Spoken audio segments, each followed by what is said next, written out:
possibility of some kind of dialogue now. Now, let's eavesdrop on what my colleague Greg Milam, who's currently hosting the multimedia debate about gun control, who's brought together people from all over the USA online. Let's just hear what's happening.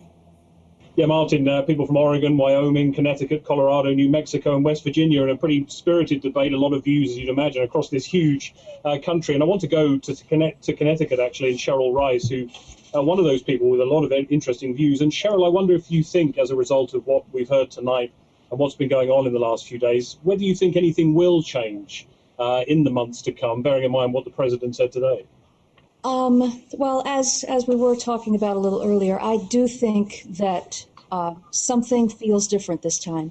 It does feel like this might have been the tipping point to get something done. Now, I don't know how widespread it will be. I think that the assault weapons ban probably will be reinstated, which is a major move forward. From my point of view, it's a major move forward. I think the discussion has become much more serious, and the deaths of this many children, I think, has moved people on all sides of this debate. So I hope and pray that things are going to get better. It seems like we're moving in the right direction.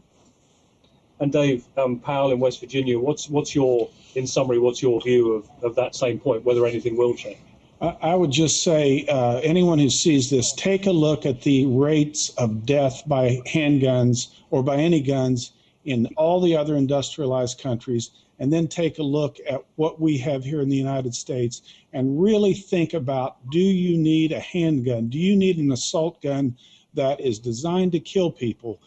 Can't you have sporting weapons, hunting guns, and what is our national obsession with these type of weapons? And they are not necessary to fulfill the Second Amendment.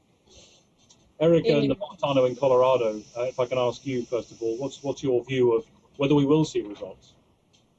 I think we have a long road ahead of us. There's no argument there, but I maintain hope, and I'm one of the people who has a voice, and I started a petition on We the People on whitehouse.gov to make the call to action to get our federal government to pay attention and take action on the state of mental illness and the state of mental health care in this country.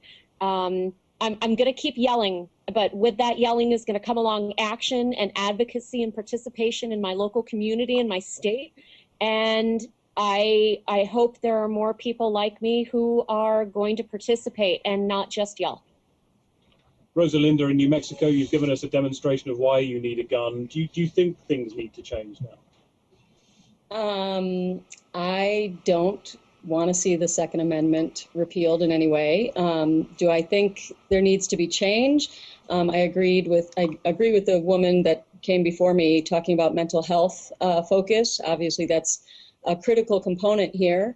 But I do not agree with the gentleman that spoke before her that guns need to be outlawed. And, I also covered during my years in broadcasting many people who killed kids with cars and in swimming pools. And I'm not saying it's the same thing. I'm just saying a blanket statement like the gentleman made is, I think, missing the point. I do think there are some people. Okay, we're going to leave Greg and the team there. The debate won't end this week. President Obama said as much. Thank you for watching our special program.